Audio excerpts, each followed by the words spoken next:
I think even though COVID has destroyed our economy for the most part, I think that if we can start to focus on the positive things that COVID made us do as business owners, I think we can see how that will improve us in the future, because now we're learning to cut the excess, sticking to things that are profitable, sticking to things that we can do.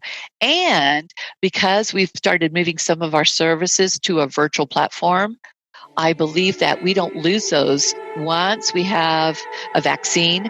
I don't think we stop offering virtual. I think that it's provided us a new way, a new customer, a new way to bring in the money.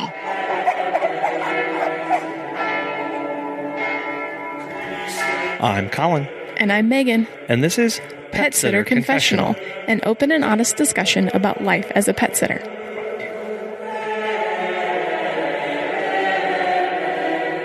Well, hello everybody, and welcome back to another Friday episode.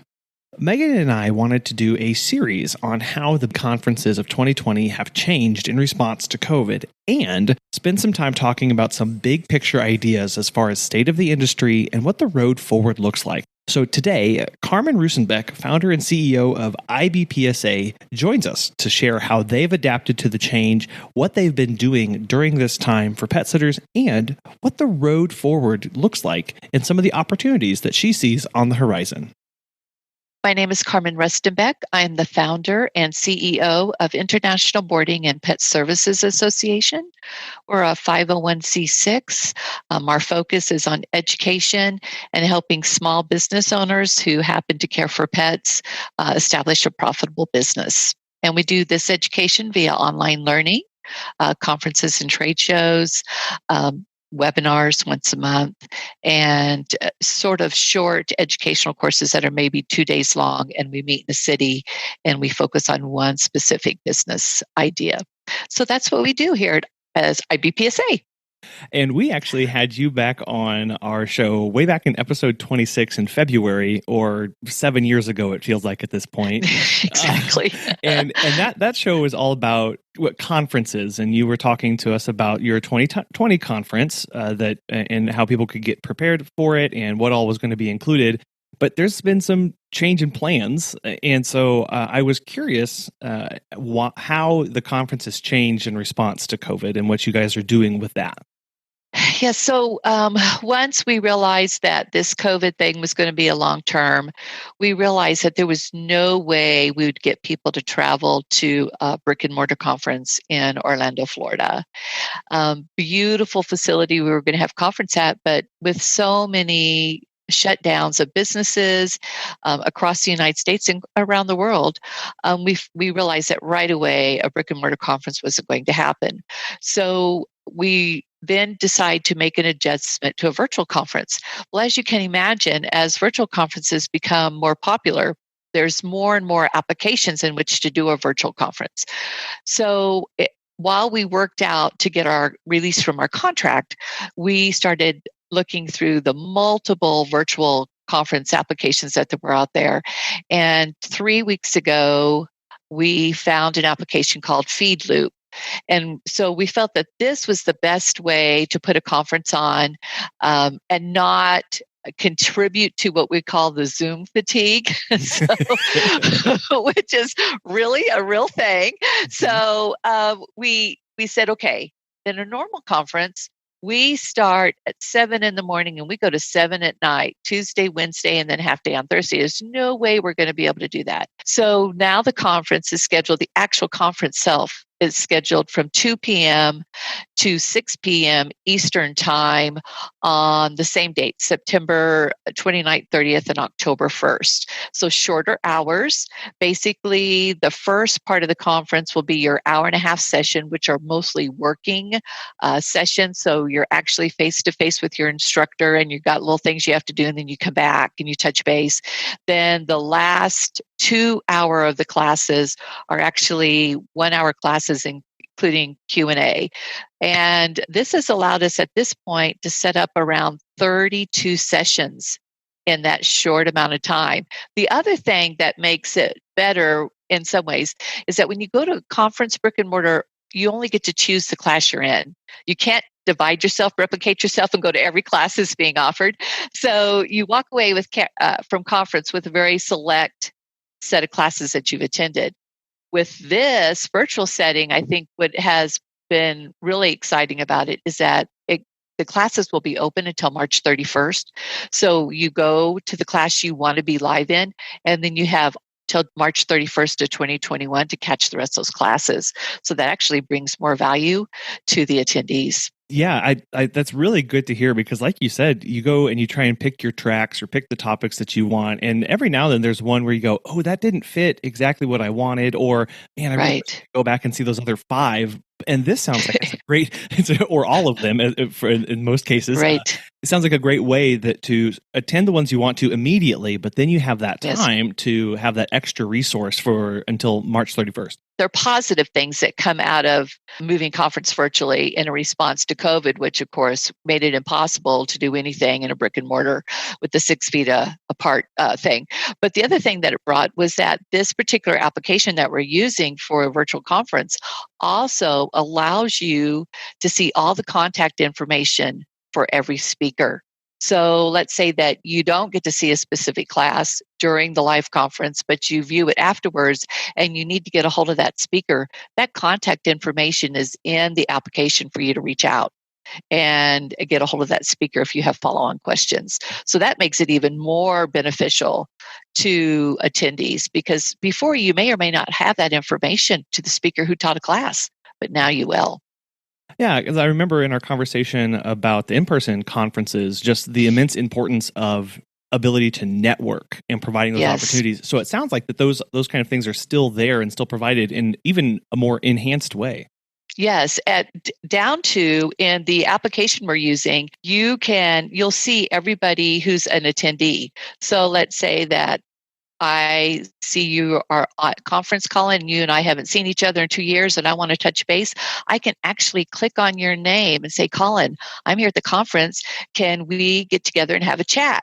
And you can say yes. It allows you to either do that via a chat box where you're typing to each other, or we can say, hey, let's go in person, and you click a button and we're face to face in our computers looking at each other. And now we can talk in person, one-on-one. And you can do that at any time in the conference. You can hit that button and make that happen. So networking is instantaneous now. Now you can see somebody you want to talk to. You can type them a message. Are you ready? If they say yes, you can click the button, you're face to face. So that is fantastic. It's the same way on the exhibitor floor with this application. When you go to the exhibitor floor, you can go into a booth. If you want to talk to that person face to face in the booth, you can ask them, can we talk face to face? And you'll be able to do that right away. You'll be able to watch videos, download information that they've loaded in their booth. So that makes the networking part really, really easy. What we are hoping that the application will have done by the time conference comes around is that you will be able to do that with multiple people at the same time. So if I'm talking to you and Natalie comes along, I can say, oh, Natalie's here, let's invite her. And so we can bring Natalie in. Now we have a 3-way conversation, all face-to-face happening, and we haven't left the application. Wow. Yeah. And the reason I was glad that we are talking about that is because that is the one thing, networking is the one thing that people take away from conferences every single year, is their ability to see friends, get connected, and to have that still preserved through this. And that idea of having even multiple people in a group discussion is very reassuring. Yes, absolutely. And we've also built into our sessions, we've built in some roundtables and some meet and greet. And we're actually going to do that where you'll walk into a room, and that room will actually be a Zoom room where everybody can see each other and talk. So we've built this into our conference setting so that not every class is necessarily has an instructor. You may go into a room where it's a roundtable discussion with a facilitator. So everybody's sitting there talking to each other, and you can see each other on Zoom just like you normally would. So we're trying to make this as interactive as we can and keep people's attention. Also this year, we've never done this before. We have 2 MCs who will be handling the whole conference from beginning to end. So they'll start the conference off every day. In between class sessions, they'll have 15 minutes where they'll talk about all the class sessions that just happened, all the new ones coming up. They'll do that for every 15 minutes. And at the end of the day, they'll wrap it all up in a nice, pretty bow, get you set for the next day. And then they repeat that on Wednesday and Thursday. Yeah, it's really cool. You were able to lean into the platform and say, okay, how can we even make the interactions, the networking, the access to information better in some instances than it was before? And having those MCs, I'm sure, is really a game changer for you. It is because our MCs now, they have to be familiar with all the speakers and all the content so that they can speak with skills and understanding of what's coming up next. Especially, there's right now we have it set up so there's 5 classes running at a time. That's a lot to have to cover in 15 minutes, but if they can give you highlights, tweak your interest, I might choose to go to that class after all. It might give you a better choice as you move forward with the planning. The other thing is the trade show floor is going to be what we call gamification. So people are going to be able to earn points to win prizes from the trade show floor. So I think that's going to be sort of fun. Also, we've never done gamification, even in our brick and mortar exhibitor floor. So we're sort of excited to see how that works out. Yeah, it sounds like there's a lot of really cool stuff going on. So I'm curious about how this changes your outlook for next year conferences or conferences down the road. How does this going through this process change how you view future conferences? I think it has really expanded our understanding about how people learn and what is the best way to help people learn, whether that's in person or virtually. So for us, next year, our conference will be in September again, and we had to change the date to work around holidays and whatnot. But if we can go brick and mortar, it will be at Rose and Shingle Creek in Orlando, Florida, just like it was planned for this year. But we're also going to add a virtual conference to it. So we will pick certain things that we're going to record at the brick and mortar conference, and then we'll pick things that we're going to present live, and we'll use our current app to do that with. Also, our exhibitors that are on the trade show floor at the brick and mortar will also be in the virtual conference trade show floor. So they'll basically be in 2 different trade show floor positions. So it'll take a little bit more people on the trade show floor virtually for them to manage that. But our goal is we now recognize that there's a lot of people, first of all, that never have the finances to buy the airplane ticket, pay the hotel expense, and any miscellaneous, including breakfast and dinner. And so they're never going to be able to come, but they would have the money to just get on and see it virtually. Then for those sessions that are recorded, those recorded sessions would be available to not only the attendees, but the attendees virtually, so that everybody's going to benefit from the new way of thinking about things. So you can go be in person, you can hug necks, kiss babies, see people you haven't seen in forever, and choose courses that you want to go to live. But then after conference is done, you can go and watch all the recordings. So it's big bang for your bucks now. We've just increased the ability to educate people whether they can actually come to Florida or not. Yeah, it sounds like this, what is kind of it's a situation nobody really wanted to be in, but it's allowed you guys to take and make things more accessible and make the entire experience better from start to finish. Absolutely. Even our after conference. So for our members, we're doing it after conference sessions. And these after conference sessions will be, okay, you went to conference and you went to these 30, or you've watched these 32 programs. How do you implement some of the things that you've just learned? Because that's another challenge that we thought, wow, through the virtual application, we can address this. I've gone to conference, I've taken all these notes. Now I'm back home, I'm in my business. How am I going to implement? What should I implement first? And we get sort of overwhelmed. All the information was good, but how do we implement that in our business? So we are providing some after education to help people think through certain areas about implementation and help them get started to make 2021 better than they had in 2020. Now, all this talk about sessions and educational opportunities, remind us of some of the topics and some of the presentations being given and what to expect while you're attending. Yeah, so we have this year, so far, we've divided it up into, 8 or 9 different areas. So we have areas of business operations, and this is about how you're functioning in your business, whether that be how you're taking care of yourself legally with your branding, how you have set up your business for success. We have one family, the last name is Emkin. They have a brick and mortar boarding facility. They were our IBI winners, and IBI is our annual awards for the best of the best in 2019. They've been in business for over 25 years, and they're going to talk about how they've been able to keep people motivated going forward. Then we have a person speaking on fear-free. It's really a big subject now in the industry. How do we take care of pets in a way that does not cause fear? And so we have somebody coming to speak on fear-free. We have 2 speakers coming to talk about employee wellness in your business. We have somebody coming to talk about HR. We have add-on services being discussed. If you want to start adding dog walking to your business, how would you do that? And is there a certification for dog walking? So we have a speaker coming in for that. We have Joe Zuccarelli coming in to talk about if you want to start adding on the service of grooming, what does that look like and how do you get the training for that? We have people talking marketing. We have a person coming in to talk about business planning from the ground up. I want to open this business. How do I do the research? How do I get the financing? We have 6 speakers talking on animal wellness. We have some industry insights. I have 2 speakers who've done their own surveys. One, this is her second year of doing a pet owner survey. What do pet owners really want? She's had some great insight. A lot of good questions for her class. And then we have Mark Sherman, who went to everybody's Facebook page.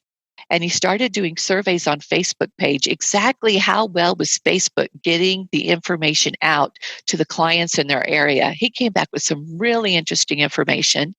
Then we have Mark Cushing, who has written a book about how we've changed as Americans toward our pets. That book comes out in September. So he's going to give us some insight into what is happening in the pet industry worldwide and how our focus has changed. We have a section on leadership.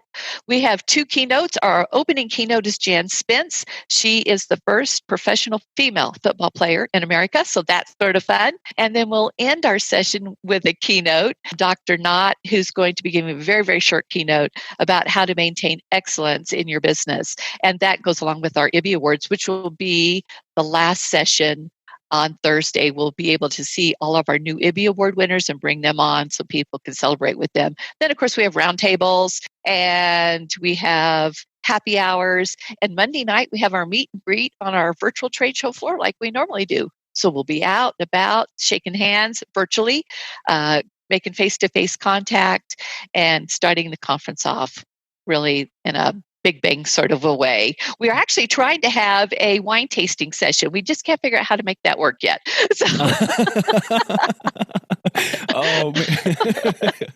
I'm so glad that all those are going to be available till March because it's just jam-packed with so much stuff. And to be able to go back and rewatch certain things too is going to be really great. Absolutely. And so with all of that, and I know in our previous discussion, we talked about how to prepare for an in-person conference. So I was wondering if you had some tips about how to prepare for a virtual conference. I actually do. I think it's very important that you recognize that you're taking this 2 to 6 Eastern time to set aside for yourself. So I say, get yourself comfortable. Make sure you have water or whatever it is you need to drink. You've got some snacks and you're in a quiet place so that you can really concentrate on what's going on. Because even though it's only 4 hours, there's going to be a lot of texting, meeting people, maybe sitting in a class, maybe getting into a class, say, oh, this is not the right one. Let me move over to this other class. So there's going to be a lot of things going on that is going to you're going to want to pay attention to. So I think the quiet place, making sure you have water, that you have snacks, and that you have a notepad and pen, and you're ready to go. And to help you with that, IBPSA is putting together the swag box instead of your swag bags, a swag box. And for every person who attends conference, they'll get a box in the mail. And that box will be have a magazine, which will have everything that's going to happen. We're hoping to have pen and paper in there for you, a screen cover where you can turn your camera off or on with your little slider of a cover, a wine glass if possible.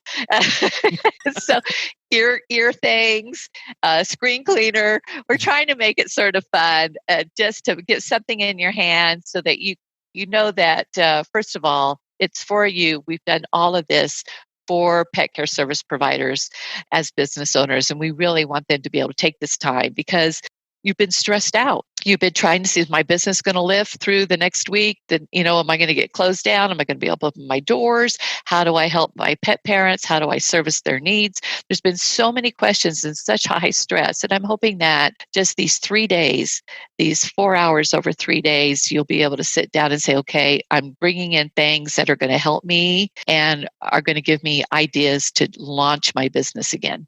Right. Yeah, absolutely. Taking that time to invest back in ourselves. Yes. And as you mentioned there, when content is published online in this kind of format, it actually can kind of move at a faster clip than if it was in a brick and mortar place because you don't have those transition times, walking from place to place, those kind of things. So do expect that it's going to be pretty fast paced as far as transitions and having all of those things around you, the included wine glass, which sounds amazing, and all of those stuff just to have on hand so that you are prepared for that and know that going into it. But on the back end, knowing that all these will be accessible later too. Yes, exactly. So once the floor opens on Monday night, the trade show floor is going to open at 5 p.m. Eastern time. Once that trade show floor opens, that is the beginning of the trade show floor, and that doesn't close till March 31st. And then at 2 o'clock, when the conference starts on Tuesday at 2 o'clock Eastern time, then as those speakers speak, then all those things at the end of the day become available. So by the end of the week, you will have been on the trade show floor. You've had all those speakers. Friday, Saturday, Sunday, maybe take a break. Monday, go back in and say, okay, now what did I miss? What do I want to approach first? And now it becomes easier because it's only each session, including Q&A, is 60 minutes. So now it's almost a lunch and learn. So it makes it much easier. And I like that idea of going back to it and just revisiting, rechunking away at this stuff and knowing that that's there. I mean, that's really powerful. Yeah, because we are moving at such a fast pace virtually that you do need to understand you're going to have to go back in. So all this talk about the conference, remind us when the dates are and how people can go and get registered for it. So the dates are September 29th and 30th and October 1st. That's the actual conference dates. Pre-conference is the 28th. So that's Monday night, Tuesday, Wednesday, Thursday. And you can get registered for conference at petcareconference.com. And if you're an IBPSA member, it's $199. It turns out to be less than $6 a class of education. And if you're a non-member, it's $249. So I encourage you all, if you want to come and you're not a member, to look at membership and how that might benefit you. Absolutely. And on that idea of membership with IBPSA, other than the virtual conference, how have you guys adapted or added to the new needs of your members in 2020? So the first thing we did right here with the COVID is that we realized right away that we needed to set standards and processes for how you would take care of your staff or yourself in interaction with your pet parents.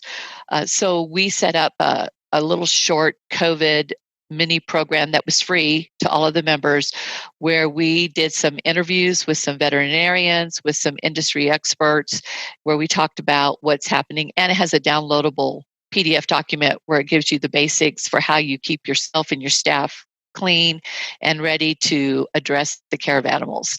And for those who have facilities, how they can maintain facility cleanliness at the level they need during this COVID issue. So then the other things we started doing is we started talking about the PPP loan or the EILD loans. And so how did they get those? How did they apply for them? And now we're coming to the other side of that, where we're looking for a person who can discuss how you start to get those grants. So now I've got the PPP loan. Now I want that forgiveness. Okay, what is that process? How do you do that? So we're looking for an expert in that field to help us with that. So all things COVID is sort of what we've been trying to do. Also, we went around the United States this year, and we went in sections and talked to people about what they were doing in their area of the country as pet care service providers, what things were working, what things were not. We talked about switching some things that you used to do in person to doing them online, such as if you used to do dog training in person in a classroom, why not now do that via Zoom? because it's real easy for the pet owner and their pet to be on the other side of Zoom, and you demonstrate it on your side, and then you watch them do it on that side, and then make corrections as needed, show them how to make corrections with the pet. So there was a lot of things that we learned we could bring into Zoom World, and we could still keep that revenue flowing in. We also talked about what if you delivered a game to your pet owner, and at the end of a week, you switched out that game and gave them a new game to use with their pet. And so they would pay a rental fee on that game. And so that keeps you in contact with your pet owner. That keeps revenue coming in. And it's literally a drop off outside the door. So, little things to rethinking how we provide pet care and how much of that pet care, now that people are staying home with their pets, how much can we help these people who are staying home with their pets? And we do that virtually. So there was a lot of discussion about how to take things we did normally ourselves and move that virtually and still deliver good service and still bring the revenue in. So that was quite interesting what people were doing. Yeah, no, it sounds like everyone was going through this scaling process almost of, well, I used to do all of these services by myself in person or with a small team. Mm-hmm. Now, how can I take this and replicate it and make it virtual, make these digital, make these drop-off delivery kind of things? And it's really cool because that actually sets you up for potentially greater growth or new opportunities down the road. And pre-COVID, it was scary to make that shift, but now we've all had to jump forward 10 years or more in the digital world to get to that point. Yes. The other thing that IBPSA really moved quickly on with, I would say, some success across the United States specifically, was we reached out to our legislative group and said, we need help reaching out to the governors and saying, pet care service providers are essential services because we're providing care for those frontline workers. If they don't have us available to provide care for their pets, it's going to stress them out. And we heard stories over and over again of doctors and nurses and frontline workers who went to work and they didn't come home for 2 days. And it was only because they had a pet care provider that they were okay with that, because there was nobody home to take care of the pets except for that pet care provider. So we recognized right away that we do provide an essential service for those people that are first responders, and for those people who still could go to work, who weren't shut down. So how do we help them? So we reached out to as many governors as we could, tried to position pet care service providers as essential services. We've had some failures, but that doesn't stop us. We continue to reach out and say, okay, we've been in this long. We can see that this long-term impact, not having pet care service providers available is stressful. You need to put us on the list. We even went to the CDC and had 3 conversations with them. I think part of the challenge has been when a dog or a cat comes down with COVID, it makes the news, where it would have never made the news in any other situation, but now it's making the news. And so some fear about how that is transmitted.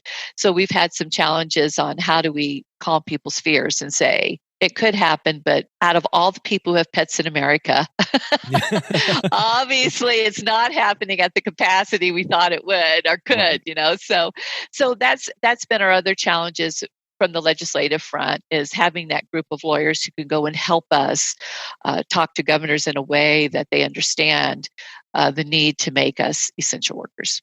Yeah, I mean, that conversation feels like that was just ages ago at this point, of those initial struggles of who's essential, who's not essential, how do we stay in operation, how do we stay safe? Like, thinking about it now, like, those were so pivotal in helping the industry at large to raise the profile of it across the country. Yes. And I think the challenge is because each state can set up their own recommendations. And then, of course, each county is following the state recommendations, or maybe they have stricter recommendations based on what's going on.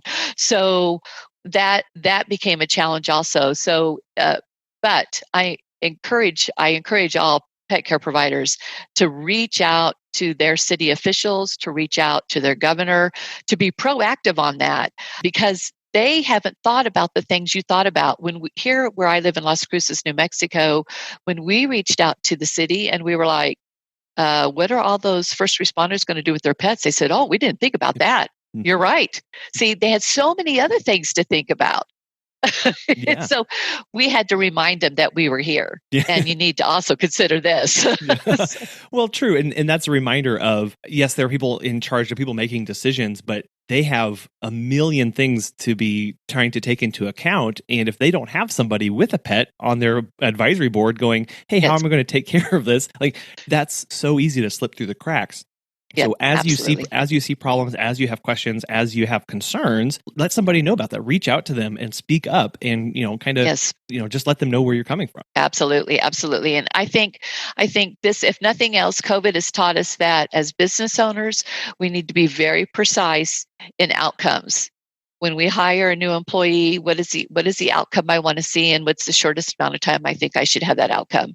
When I am going to invest my money into a new program, what is the outcome I expect for that? And I'm sure I'm going to be able to implement. Then I also think in our relationships with our pet parents, our relationship with other businesses, our relationship with the government and the community and in your state, I think it's what is the outcome I want, and how can I make that a win-win for everybody? And so now we've become very targeted in our conversations and what we're offering and what we're willing to spend our money on and who we're willing to give a job to. So I think it has really focused our movement as business owners. We know it used to be when the money was a little bit better, oh, I'll take care of that next week. Guess what? There may not be next week to take care of that. Right. Yeah. So it has now focused us in, and I think we're getting much better in relationship building and understanding what we need to get done in our businesses. Yeah. I remember hearing many stories of right at the beginning, all of a sudden people had time or the urgency to start looking back at backlogs of bills or overdue payments from clients, where they, well, it wasn't that important last time because it was only $100 or something. And now all of a sudden it was like, getting these systems tightened down, taking this time to do that and work through those. You're right. It really does show this short-term, long-term thinking and trying to be as prepared as possible. Absolutely. And I think even though COVID has destroyed our economy for the most part, I think that if we can start to focus on the positive things that COVID made us do as business owners, I think we can see how that will improve us in the future, because now we're learning to cut the excess, sticking to things that are profitable, sticking to things that we can do. And because we've started moving some of our services to a virtual platform, I believe that we don't lose those once we have a vaccine. I don't think we stop offering virtual. I think that it's provided us a new way, a new customer, a new way to bring in the money. Yeah, and that was one of my questions I had for you, was kind of these areas of new opportunities, whether that's new services, new potential markets that in what you're seeing as you talk to your members. Yes. So I think when you start to think about, let's say you're providing dog training virtually, as basic commands: sit, stay, lay down. And you're doing that virtually and you're working with a pet parent. Normally, when you were doing that in a brick and mortar, you were limited to the community in which you lived. Now that you're offering this virtually, you have the world to say, hey, I'm offering online dog training to the world. So now you're outside of the community that you're in, and you're building relationships in a different way. And I think also now it's really easy to get on to Zoom and record yourself giving some kind of little educational tip to your clients and putting it on your Facebook page. It's really expanded the opportunity to market yourself as a small business owner and get in front of other communities and people that you would not have if you were not virtually focused at all, where you just didn't have that push to do that. And I think, too, it's helped in the education of clients that those services are there, because everybody has taken this big leap forward, where maybe people didn't used to look for dog training online, but now they do, and they're trying to find who they like, what works best for them, and what kind of resources are out there. So we're able to kind of everybody progress, both the business owners and the clients are all kind of taking these steps together. Yes, it does. And the other thing, people know this, but I think sometimes it gets lost in what that really means for business owners. All these families went and adopted all these pets because everybody was home now. let's get a pet. They adopted those pets. So we've been doing some online stuff, trying to train them, help the pet owners with their pets. And so we have all these pets, but eventually, remember, when we get the vaccine, people are going to start to go back to work. Now, what are we doing as business owners to prepare for that? Because when those people start to go back to work, those pets have been home with these people now for, let's say, 6 months, 9 months, maybe as long as a year. Yeah. They're going to be looking for that pet care provider. So my question to pet care providers out there is, what are you doing now to prepare for when the vaccine's done and people go back to work? What do you need to be doing now to prepare for that? Because that's going to increase, again, that's going to increase your revenue. That's going to increase your reach. That's going to increase your influence capability. So we can't just stop and say, okay, I'll just wait till we get back. We have to prepare now for when we do. That's one thing we've learned with the grooming. Once people were released to go back to work a little bit across the United States, people needed groomers. Their dogs hadn't been groomed in forever. And so grooming was like the number one thing. It just shot through the roof on virtual searches. Where's a groomer? So, Yeah. so then we saw doggy daycares and overnight boarding and pet sitting coming back up, but not as much as grooming did. So if we see that at this point, imagine what it'll be like when the vaccine's out and there's freedom once again to move about. There's going to be a lot of things happening, and we need to think about that. How are we going to provide services when that comes? Not if, but when that vaccine hits. Yeah, I know the grooming thing. I mean, our poor dog, Kobe, yeah, he was needing a groom right before COVID hit, and then he got really long, and it was one of those things. As soon as there was even a little bit opening, we were like, we got to get him in. We got to get this done. And we were so thankful for the ones that, we're still providing the service in a safe and responsible manner because they were there and they could meet our needs. And it was just a big weight off of our shoulders, I know, and our clients too, being able to recommend them that too. But yeah, looking for those opportunities and staying alert to certain requests that you're getting or what you're hearing of other requests. And that makes it even more important to be part of a larger pet sitting community and pet care provider network so that you can have access to that kind of information.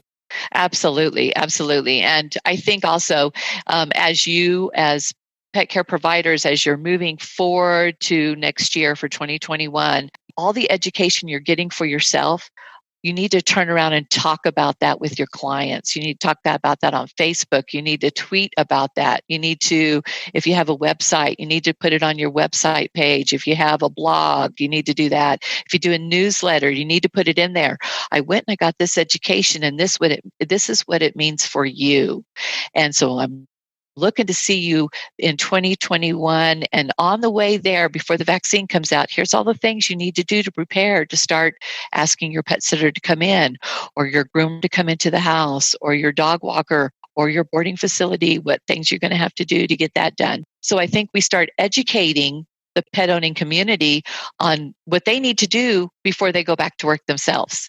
And so that then again makes you the pet professional, and they're going to come seeking you for other things that they're going to need. Right. It's really centering you as a wonderful resource, as the resource that people can reach out to. Because as you mentioned, just because things open up doesn't mean people are going to be comfortable going out and doing things. So how do we help them be more comfortable? By letting them know what we're doing, the education that we've had, the processes that we have in place, reduce that barrier to entry as low as possible by helping educate and talking about it. And that will allow that process to happen a lot faster. It will. And because you as pet professionals been out there talking in the community, they're going to remember your name. And so they're going to come to you first. So to me, this is the perfect opportunity to build your reputation in a new and different way and really reach out to the pet owning community and advertise who you are, what you're doing, education that you've had, how you're protecting yourself when you're interacting with other pets, how you're protecting those pets. Multiple opportunities to have little short comments, little short statements, little short educational moments, 5 sentences. It doesn't have to be extravagant. It doesn't have to be big. It's just constant feeding of that information about this is what's happening, and people will start to follow you.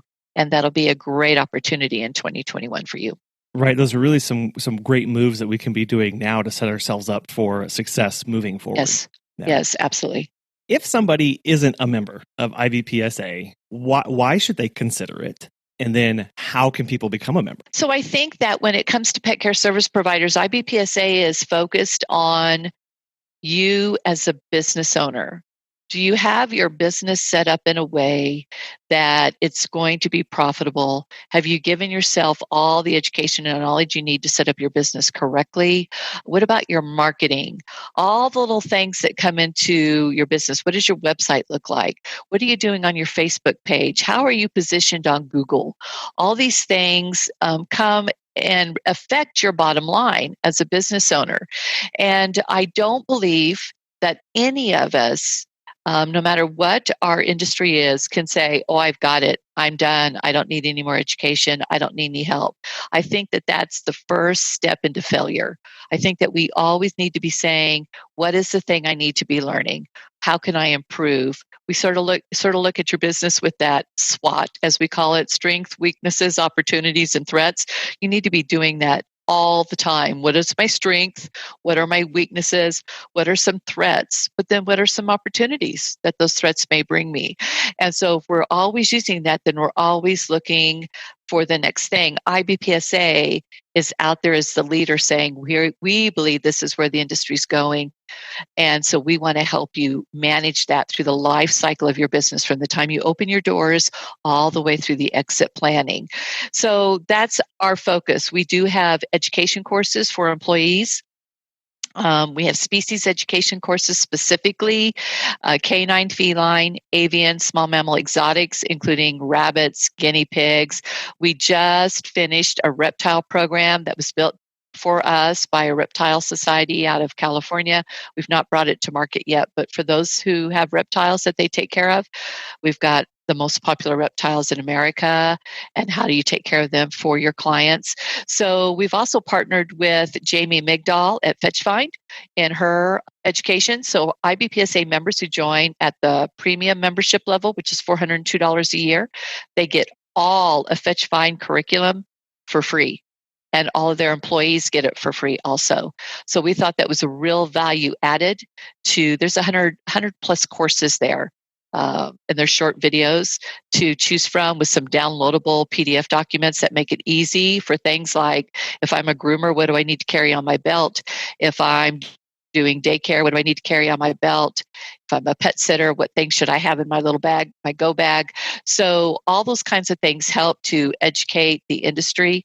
So we feel that we've done our best to help business owners and their employees. Also, we're setting standards, and we have a full-time legislative group that works for us, and that's included in your membership. And if any of you have ever tried to go out and talk to a legislature for your industry and you thought, oh, I'll hire a lawyer, you start at about $10,000 and it works up from there. So right away, having IBPSA on the legislative side is a big help.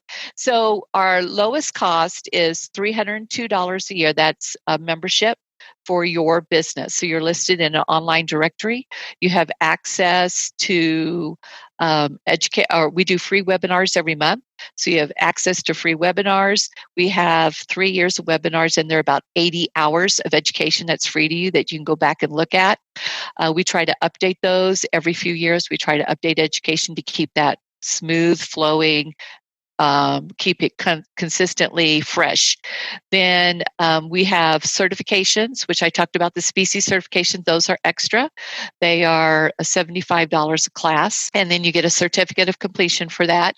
We have a free online COVID class that you can take where you can get a certificate saying, I've passed this class. We offer that, broke down that $302. We offer that as a quarterly membership. So when you go to the website, ibpsa.com, you can choose quarterly or yearly for the $302, which is a regular membership, or the premium membership at $402, which gets you all that FetchFind curriculum for free. So we have that there, and you can also get that at a quarterly rate. I hope that's easy enough and simple enough. Once you join IBPSA, you get a certificate of membership. We also, every month, you get a little free something in your email box from IBPSA to help you as a small business owner. Yeah, it's the community, it's the access to information, it's access to just a huge and vast amount of resources too that have at your disposal. Right? Yes, we have a private Facebook page for all of our members. So once you become a member, you can join the private Facebook page. And that is the place to go to ask questions. And it doesn't matter what the question is. There's going to be people who are going to have all kinds of answers for you. And the great thing is we all get to learn. If there's a new challenge out there, we all learn from that right. Private Facebook page. Yeah, no, that's really cool. And Carmen, I really thank you so much for coming on today, taking time out of your schedule to sit down with us and talk through some of the struggles that the industry is facing and yes. the optimism that you have for the future and all those opportunities out there too. So once again, thank you for coming on. Thank you, Colin. It's been my pleasure to talk to you and your listeners. Like Carmen said, I hope you're able to take some time out of your schedule to sit down and reinvest in yourself, whether that's through the education, or whether that's through the networking, or whether that's going out on the showroom floor and being able to see what products and services are out there this year. Take a few moments to give yourself that, or give your employees that opportunity. And then there's that one big question that Carmen threw out there. What are we doing right now to prepare ourselves for when things open back up, when that vaccine becomes more readily available? That's a big, scary question. And the answer isn't the same for everybody, even within the same kind of niche. It's unique to your business, your location, and what your goals are for the future. But spending some time right now thinking about that, getting in touch with others, bouncing ideas off of each other is the best way to do that. And do some experimenting. Reach out to your customers. Reach out to your current clients to see what they would like, what kind of services they might look for in the future, to stay on top of that and to always be adaptable, as we all have been in 2020. That's just a big word for this year. Adapt. That's all what we're doing, and that's what we're going to have to continue to do as we move forward. And that's not a bad thing. That puts ourselves in a wonderful position to be able to take advantage of new opportunities as they come along. You can reach us on Facebook, Instagram at Pet Sitter Confessional, and check out our website, PetSitterConfessional.com. You can see our entire back catalog of old episodes and see all of the resources that we've been compiling from recommendations from pet sitters and pet care providers like you. If you have questions, comments, or particular feedback, or maybe would like to tell your story and things that you've learned along the way, get in touch with us at feedback@PetSitterConfessional.com. Until next time.